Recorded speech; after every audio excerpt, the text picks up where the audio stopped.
우리가 성탄절 전에 이 세대를 본받지 말고라는 제목을 가지고 함께 말씀을 살펴봤었습니다. 우리는 지난번 사사 입다에 대한 말씀을 들으면서 우리도 입다처럼 성경보다 세상으로부터 훨씬 더 큰 영향을 받고 살고 있진 않는지 살펴보았습니다. 그리고 우리 자신을 뒤돌아보았습니다. 내가 하나님을 믿는데 성경이 아닌 이 세대를, 이 세상을 본받아서 생각하고 행동하는 것들은 무엇이 있을까? 그리고 이제부터는 하나님 앞에서 개념 없었던 입다처럼 살아가지 않겠다고 결단했습니다. 오직 살아계신 하나님의 말씀으로 우리 마음을 새롭게 하자고 했습니다. 하나님 제 입술에 파수꾼을 세우시고 제 마음에도 파수꾼을 세우소서 라고 기도하며 우리의 삶을 새롭게 하자고 했습니다. 로마서 12장 2절 말씀, 너희는 이 세대를 본받지 말고 오직 마음을 새롭게 함으로 변화를 받아 하나님의 선하시고 기뻐하시고 온전하신 뜻이 무엇인지 분별하도록 하라. 아멘. 마지막 사이클의 시작과 이제 사사기의 마지막 사이클의 시작이 됐습니다.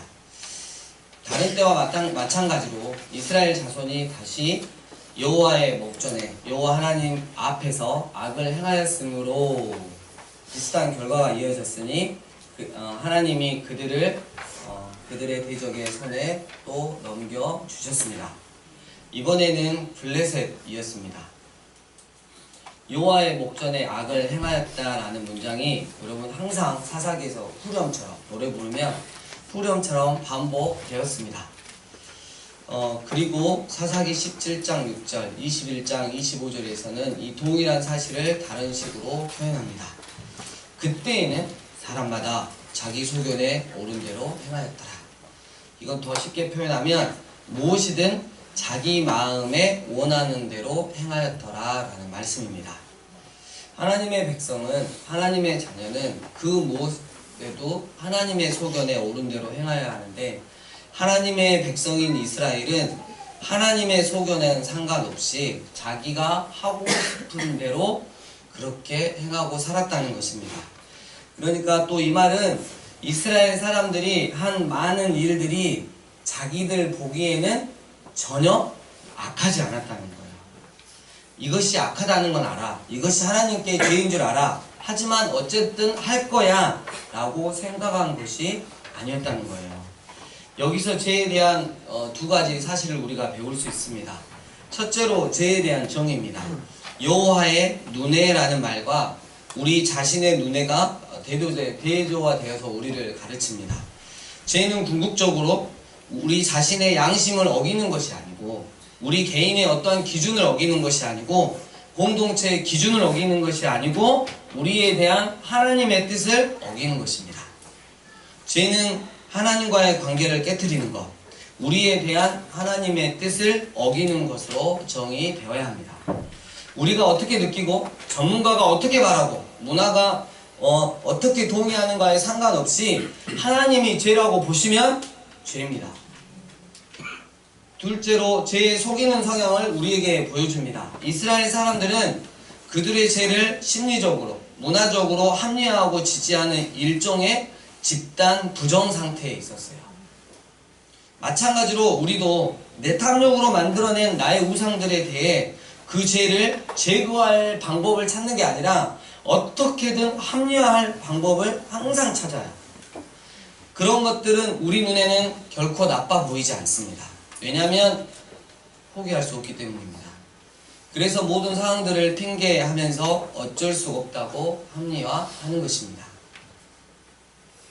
사사기 13장 2절 3절에서 우리는 이스라엘의 단 지파에 속해 있는 마노아와 그의 아내를 만납니다. 그의 아내의 이름은 없지만 여호와의 사자가 그의 여인에게 나타났습니다. 네, 모든 시선이 주님께 드리고 우리가 계속해서 말씀을 살펴보도록 하겠습니다. 깜짝 놀랐습니다.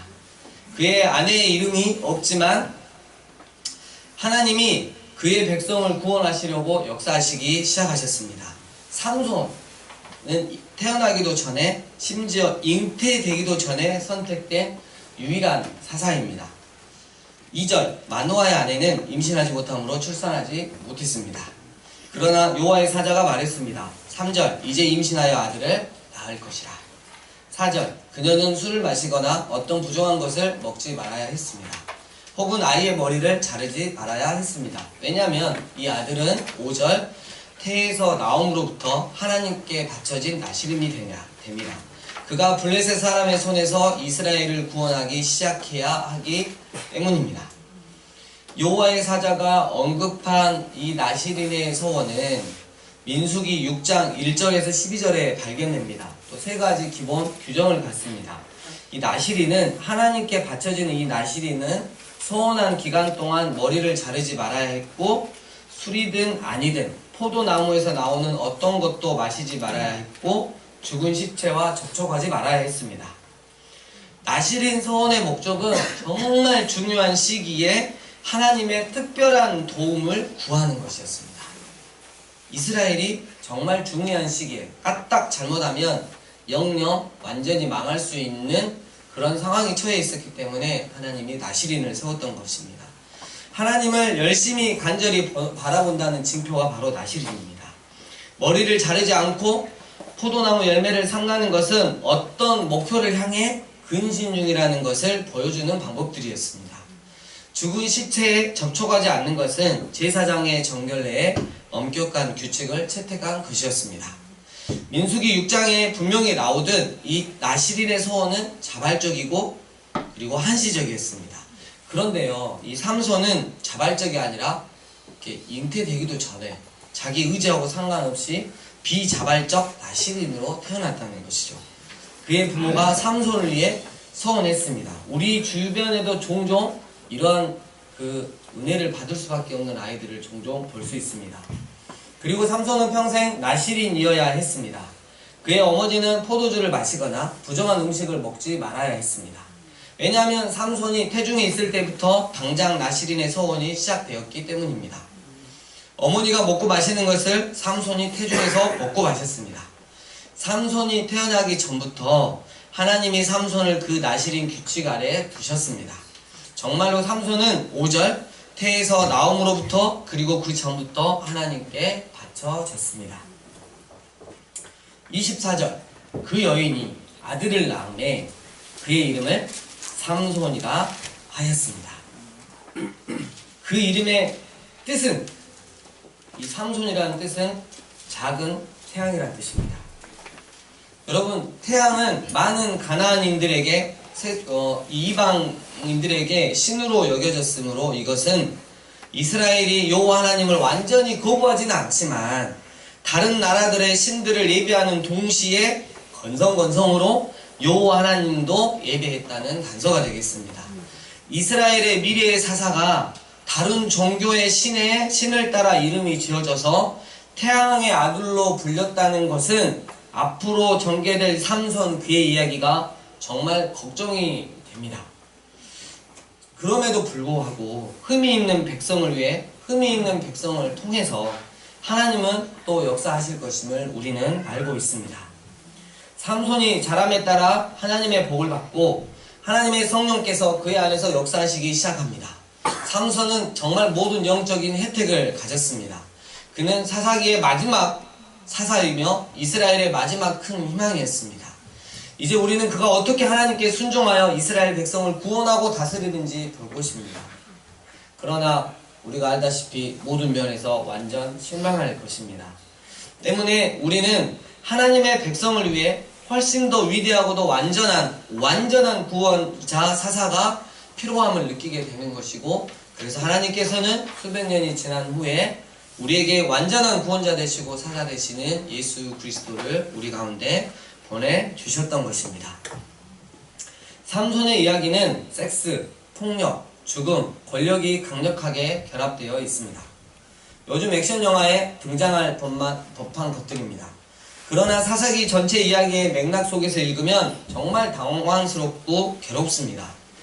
이스라엘의 이 영적인 상태가 점점 악화됨에 따라 아마도 가장 위대한 리더가 등장해야 할 타이밍인데, 그 대신에 우리는 사사기에서 가장 흠이 많은 사사를 발견합니다. 그는 폭력적이고 충동적이고 성 중독자이고 정서적으로 미숙하고 이기적인 남자입니다. 그런데 가장 괴로운 것은 정말 아이러니한 게 하나님의 성령이 그의 앵거, 교만, 성격의 폭발에 기름 부으셔서 사용하시는 것 같다는 느낌이 듭니다. 25절 삼손은 이제 장성하여 여호와의 영이 그를 움직이기 시작하셨습니다. 그러나 14장 그는 훨씬 더 세상적인 충동에 의해 움직였습니다. 그러니까 하나님의 영인 성령님의 교육을 거부했다는 거죠. 어느 날 그가 14장 1절 딥나에 내려가서 거기서 블레셋 사람의 딸들 중에서 한 여자를 보았습니다. 집에 돌아와서 그의 부모에게 말했습니다. 2절 내가 딥나에서 블레셋 사람의 딸들 중에서 한 여자를 보았사오니 이제 그를 맞이하여 내 아내로 삼게 하소서. 당연히 그의 부모는 삼손이 이스라엘을 블레셋에서로부터 구원시킬 것이라는 여호와의 사자 예언을 기억하고 있을 것입니다. 이건 정말 깜빡하거나 잊어버릴 사안이 아닙니다. 그런데 삼손이 집에 와서 이스라엘의 적과 자기 나라를 그렇게 괴롭히는 이스라엘의 대적과 싸우는 대신 그 중에 한 사람과 결혼한다고 했을 때 그들이 얼마나 놀라고 괴로워했을지 상상해 보십시오. 그들은 친척 중에나 혹은 이스라엘 전체 중에 그가 결혼할 사람이 있을 거라고 말했을 것입니다. 3절 네가 할례 받지 아니한 블레셋 사람에게 가서 아내를 맞으려 하느냐. 여기서 할례 받지 아니하니 관건입니다. 할례는 한 가문이 하나님 백성의 일부로서 하나님과 개인적 언약을 맺고 있다는 징표였습니다. 여러분 단순한 인종의 문제가 아니었어요. 여호와 하나님의 언약 밖에 있는 사람과의 결혼 문제였습니다. 하나님의 금지는 인종 간 결혼에 대한 것이 아니었고요. 믿음이 다른 사람과의 결혼에 대한 것이었습니다. 그러나 삼손은 듣지 않으려 합니다. 삼손은 3절 나를 위하여 그 여자를 데려오소서 라고 무례히 고집합니다. 그러고 나서 그는 정말 이렇게 말합니다. 그 여자가 제 눈에는 딱 맞아요. 여러분 이것은 지금까지 살펴보았듯이 이스라엘 전체가 가진 삶과 도덕에 대한 접근법이었어요. 즉 그들은 자기 눈에 옳다고 생각했기 때문에 하나님 눈에 악한 것을 아무런 서슴없이 행했다는 것입니다. 삼손은 이스라엘의 진짜 영적 상태를 반영하는 리더였던 것입니다. 삼손은 하나님의 백성을 위한 하나님의 이상형이 아니었습니다. 여기서 우리는 이스라엘의 축소판인 한 남자의 삶을 봅니다. 첫째로 삼손은 충동적입니다. 그는 완전히 감정적인 사람입니다. 그의 감정이 완전히 그를 지배합니다. 그는 보고 느끼는 대로 반응합니다. 그냥 눈에 보이는 것을 가졌습니다. 삼손은 성적 통제력이 전혀 없었습니다. 둘째로 삼손은 가르침을 받지 않았어요. 그의 부모의 조언과 권위를 거부합니다. 잠언은 남들의 조언을 경청하지 않는 것이 얼마나 교만하고 어리석은 것인지 설명합니다. 그 당시의 문화 배경으로 보자면 삼손의 교만은 정말 더 극심했습니다. 우리 시대에는 아들이 부모에게 그냥 말대꾸 하는 것이 아주 자연스럽게 보일지 모르겠지만 그래서 엄마들이 가끔 우문의 1패, 2패를 당할지 모르겠지만 고대 이스라엘에서는 절대로 상상할 수 없는 돌로 쳐 죽여야만 하는 일이었던 것입니다. 근데 삼손이 그랬다는 거예요. 충동적이고 말을 듣지 않았다. 자기 하고 싶은 대로 하고 하나님의 말씀은 절대 듣지 않았다. 그것은 여호와 하나님께 대한 이스라엘 전체의 상태를 정말 잘 요약해 준 문장이라고 말할 수 있겠습니다. 이쯤 되면 우리는 삼손이 우리가 바라는 사사가 되지 않겠구나 라는 생각을 할 수 있습니다. 이스라엘의 첫 사사였던 온니엘은 이스라엘의 대적들과 싸웠고 그 다음에 갈렙의 그 딸인 악사와 결혼했는데 그녀는 경건하고 신실하고 믿음이 좋은 이스라엘 사람이었습니다. 그런데 마지막 사사 삼손은 이스라엘의 대적들 중에 가서 하나님을 모르는 무명의 블레셋 여자와 결혼합니다. 중요한 것은 여러분 그가 그녀를 딥나에서 발견했다는 거예요. 딥나가 어딘데? 김치 사춘인가? 여러분 한번 PPT 한번 보여주세요. 없나요? 제가 안 줬군요, 파일을. 네, 저한테만 있습니다. 여러분, 제가 그냥 설명해 드릴게요. 제가 깜빡했습니다. 여러분, 그 이스라엘의 그 동쪽에 요단강이 흐르죠. 그리고 이 지중해 바다가 있는데, 이 지중해 바다 쪽에 이 블레셋 족속이 있었어요. 딥나는 딱 가운데 있었어요. 그러니까 제가 하고 싶은 말은 뭐냐면, 이스라엘 한 가운데 있었어요. 블레셋 땅이 아니었다는 거예요. 이해 가세요? 근데 이 딥나 땅에 누가 살고 있어요? 블레셋 사람들이 살고 있었어요. 블레셋 사람들은 이 이스라엘 땅에서 아주 자유롭게 다녔다는 증거입니다. 블레셋 사람들이 이스라엘 안에 정착해 일상적으로 살아가고 있었습니다. 그들이 이스라엘을 사절 지배했지만 그들의 점령은 완전히 평화로워 보입니다.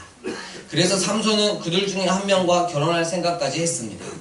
이 사사기 사이클에 여러분 뭔가 빠져있다는 생각이 들지 않습니까? 이스라엘은 대적의 압제에서 고통에서 구해달라고 부르짖지 않았어요.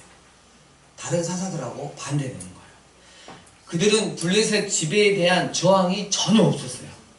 나중에 이야기에서 이스라엘은 블레셋 사람이 자신들을 다스리는 것을 그냥 현실로 받아들입니다. 간단히 말해서 블레셋에 대한 이스라엘의 굴복은요, 이전의 어느 지배 상태보다 더 철저하고 완전했습니다. 과거의 이스라엘은 이방 권력의 점령하에 신음하고 괴로워했어요. 왜냐하면 그들의 지배는 군사적이고 정치적이었기 때문입니다. 그러나 이제 사람들은 사실상 자신의 지배 상태를 의식하지 못한다는 거예요. 왜냐하면 그것이 문화적이기 때문이에요. 지금 우리 다음 세대들하고 똑같아요. 우리 어른 세대들하고. 세상에 그런 것들을 전혀 거부하지 않아요. 왜요? 문화적으로 완벽하게 침투해 있기 때문에. 이제 이스라엘 사람들은 신음하거나 그들의 지배자에게 저항하지 않습니다. 왜냐하면 블레셋의 가치, 풍습, 우상들을 완전히 받아들이고 순응했기 때문입니다. 여러분, 삼손과 마찬가지로 이스라엘 사람들도 블레셋 여자와 결혼하면 신분이 못 되는 거예요. 업되는 거잖아요. 오히려 블레셋 사람들과 교회 안에서 이 교회 안에 믿는 사람보다 돈 많고 어떻게 해요? 직장 좋은 사람을 더 선택하고 싶은 우리의 욕망과 똑같이 맞아떨어진다는 거죠. 이스라엘 백성은 더 이상 그들만의 고유한 문화가 없었습니다. 여호와 하나님을 섬기는 것에 기반을 둔 고유 문화가 사라져가고 있었던 것입니다. 이는 이스라엘에게 여러분 얼마나 위험한지 아무리 강조해도 지나치지 않습니다. 여러분, 이 문화적인 지배는, 교육적인 지배는, 이 가정적인 지배는, 사단이 하는 이 지배는 얼마나 위험한지 우리는 너무나 잘 알고 있습니다. 이스라엘은 멸종 위기에 있었습니다. 정말 한 두세 대만 지나면 블레셋 나라에 완전히 흡수될 수 있었습니다. 마이클 윌쿡이라고 하는 신학자, 저는 알지만 이분은 저를 알지 못하죠. 이 신학자는 이렇게 말했습니다. 세상과 교회 사이에 평화로운 공존이란 있을 수 없다. 갈등이 없다면 세상이 정복한 것이다. 하나님의 백성이 단지 세상에 맞추는 정도가 아니라 세상에 흡수될 때 하나님은 어떻게 하실까? 14장 4절은 삼손 이야기에서 정말 중요한 구절이고 전체 이야기 이해의 열쇠이고 그 질문에 대한 대답일 것입니다. 삼손이 틈을 타서 블레셋 사람을 치려함이었으나 그의 부모는 삼손이 블레셋인과 결혼하려고 하는 걷잡을 수 없는 욕망의 이 일이 여호와께로부터 나온 것인 줄을 알지 못하였더라. 하나님은요, 삼손의 약점까지도 사용하셔서 결국 당신의 일을 행하실 것입니다. 우리가 아무리 발버둥 쳐도 하나님의 크신 경륜과 계획 안에 다 들어있는 거예요. 선하게 사용되느냐 아니면 이렇게까지 사용되느냐, 비참하게 사용되느냐, 이게 우리의 믿음의 차이예요. 삼손과 블레셋 사람들 사이의 친분, 삼손의 성적 취향, 복수심과 혈기를 사용하셔서 두 나라를 대립하게 합니다. 삼손의 약점들 때문에 피를 부르는 반복이 처리될 것이고 이는 점점 더 큰 갈등을 불러일으킬 것입니다. 삼손은 나시린의 서원을 멸시하기 시작합니다. 5에서 6절, 젊은 사자가 그를 보고 소리 지르는지라 이에 그가 손에 아무것도 없이 그 사자를 찢었으니 죽였다는 거예요. 삼손은 나시린이기 때문에 죽은 동물을 만져서는 안 되고 만졌다면 곧바로 성막으로 가서 정결함을 받아야 했습니다. 그러나 삼손은 그러고 나서 뭘 했냐면 자기가 원하는 여자를 보러 갔어요. 그의 정욕이 그의 서원을 압도한 거죠. 삼손은 부모에게 말하지 않고 6절 내려가서 그 여자와 말했습니다. 그러고 나서 나중에 죽은 동물을 또 만져서 이번에는 그의 부모마저 부정하게 합니다. 자기가 죽였던 그 사자의 시체에 꿀이 묻어있는 것을 보고 꿀을 떼어서 먹고 그걸 또 가져다가 누구에게도 부모님에게도 드렸다는 거죠. 삼손은 신부와 결혼을 준비하면서 정말 한마디로 말해 그의 블레셋 친구들과 도박을 했습니다. 삼손은 그들이 그의 수수께끼를 풀지 못해서 자신이 막강한 풀을 얻게 될 줄 알았습니다. 먹는 자에게서 먹는 것이 나오고 강한 자에게서 단 것이 나왔다. 뭐게 이렇게 수수께끼를 냈습니다. 그러나 블레셋 사람들은 그의 아내를 이용했습니다. 삼손이 좋아하는 외모의 여성 앞에서는 이성적으로 생각하지 못한다는 것을 다시 한번 여실히 드러낸 순간이었습니다. 삼손은 그녀에게 대답을 했고 답을 해줬고 그녀는 블레셋 사람들에게 전달합니다. 19절 이제 우리는 삼손이 폭력으로 보복하는 것을 봅니다. 삼손은 자신의 감정이나 성질을 통제하지 못합니다. 그는 30명의 블레셋 사람들을 쳐 죽였습니다. 이스라엘을 구원하려는 갈망에서가 아니라 복수하고 빚을 갚기 위해서였습니다. 삼손이 그의 부모의 집으로 돌아갔기 때문에 그의 아내는 20절 삼손의 친구였던 그의 친구에게 준바되었습니다. 즉 블레셋 사람에게 준바되었습니다. 그러나 삼손은 이것을 알 리가 없습니다. 15장 1절 얼마 후 그의 아내에게로 찾아갔습니다. 이 사실을 안 삼손은 3절 내가 블레셋 사람들을 해할지라도 그들에게 대하여 내게 허물이 없을 것이니라 라고 합니다. 이번에 그의 폭력과 분노의 결과는 블레셋 곡식밭을 불태우는 것이었습니다. 삼손의 보복에 대한 또 보복으로 블레셋 사람들은 6절 그의 여인의 아내였던 여자와 그 아버지를 불에 태워 죽였습니다. 우리가 예상할 수 있듯이 삼손은 이 문제를 또 가볍게 여기지 않고 복수하겠다고 맹세했고 7절 크게 쳐서 죽였습니다.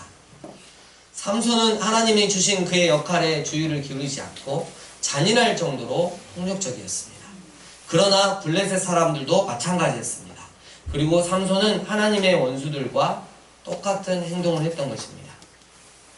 그러나 이 모든 것 중에 하나님이 역사하고 계십니다. 그 이야기는 다음 주에 계속하겠습니다. 말씀을 정리합니다. 여호와 하나님의 목전에서 악을 행하였다.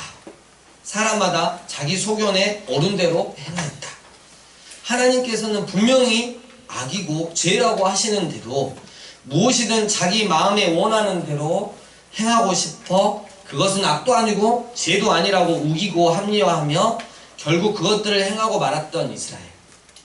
하나님께서는 당신의 백성이 그 지경에까지 이르자 이스라엘 단 지파의 한 여인의 태를 잡고 그 여인과 흥정해서 아들을 줄 터이니 그 아들을 나시리 즉 하나님의 구원의 영광을 드러내는 자로 온전히 드리라고 말씀하셨습니다. 그리하여 낳은 자가 삼손이었습니다. 삼손은 하나님께 복을 받으며 성령 하나님의 특별 지도를 받으며 성장했습니다. 그러나 삼손은 자라면서 성령 하나님의 지도를 거부하며 지극히 하나님을 배척하는 세상적인 블레셋 문화에 물들어 갔습니다. 삼손은 나시린이었지만 정서적으로 미성숙했고요. 이기적이었고 폭력적이고 충동적이며 성중독자로 성장해 갔던 것입니다.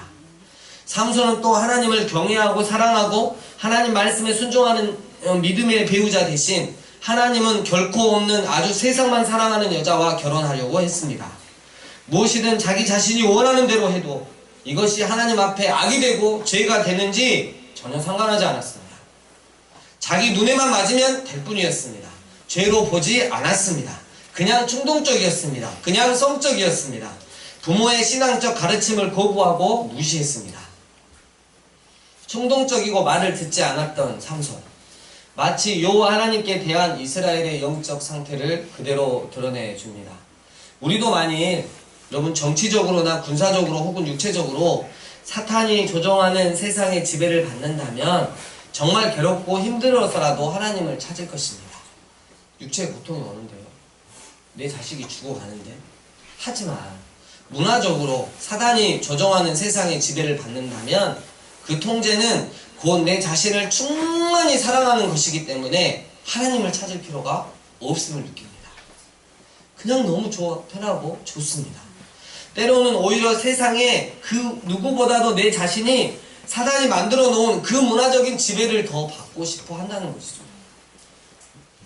끊임없는 자기 사랑과 자기 숭배, 거짓 종교, 하나님을 잊게 만드는 가요, 아이돌, 연예인, 포르노, 텔레비전, 동성애, 불륜, 자살, 불법, 편법, 사기, 돈, 선고, 술, 도박, 폭력, 무신론, 진화. 하나님을 믿고 따라가는데 세상과 갈등 없이 아주 편하고 즐겁게 살아가고 있다. 그렇다면 여러분은 사단에게, 세상에게 삼손처럼, 이스라엘 백성들처럼 정복당한 것이라고 할 수 있겠습니다. 그렇지만 여러분, 하나님께서 당신의 택한 언약의 자녀들이 단지 세상에 맞추는 정도가 아니라 세상에 흡수되었다면 하나님 어떻게 하실 것 같습니까? 저 여기서 깜짝 놀랐어요. 이 주제는 다음 주 설교에서 다루겠지만 적어도 삼손의 경우를 보면 두 눈을 뽑아서라도 회개시키고 당신의 복음의 영광의 길을 가게 하신다는 거예요. 여러분, 우리가 거기까지 가면 되겠습니까? 사랑하는 강주 삶의 예배인 교회 예배자 여러분, 오늘은 2017년 마지막 주일입니다. 2017년을 마무리하면서 각자 자신에게 정말 정직하게 물어보았으면 좋겠습니다. 지금까지 내 소견에, 내 생각대로, 내 의견에 옳은 대로 행하였던 무엇이든 하나님의 기준이 되는 것이 아니라 무엇이든 내 마음이 기준이 되어 행하였던 것들은 무엇이 있었는지, 하나님의 마음을 불편하게 하고 서운하게 하면서도 온갖 변명과 핑계를 대고 결국은 내가 원하는 대로, 내가 원하는 방식대로 살아가고 있지는 않는지. 우리도 이 시대 가운데 하나님의 나시린으로 살아가야 하는데 삼손처럼 늘 내 중심적인 사고방식으로 생활하고 있지는 않는지. 그래서 결국은 살아계신 하나님의 말씀을 무시하고 그냥 제끼고 살아가고 있지는 않는지. 이 시간 멈춰서서 내 자신의 생각들과 행동들을 다시 되돌아보고 회개하며 2018년을 맞이했으면 좋겠습니다. 살아계신 하나님, 2018년 하나님 당신의 나신 일인으로서 하나님의 영광을 드러내는 자로 살아가게 하여 주시옵소서. 사단이 주는 세상에 흡수되어 그것을 즐기고 탐닉하는 자가 아니라 세상을 하나님의 나라로 변화시키는 나시린이 되겠습니다. 여호와로 기억하게 하시는 자가 되겠습니다. 하나님의 눈에 찍힌 사랑을 받는 사람이 되고 싶습니다.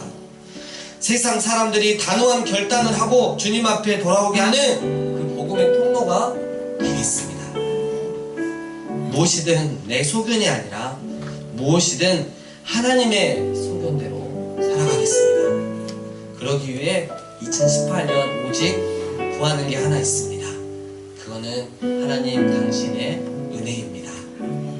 우리 주신 말씀 가지고 하나님 앞에 기도함으로 나아가겠습니다. 함께 기도하시겠습니다.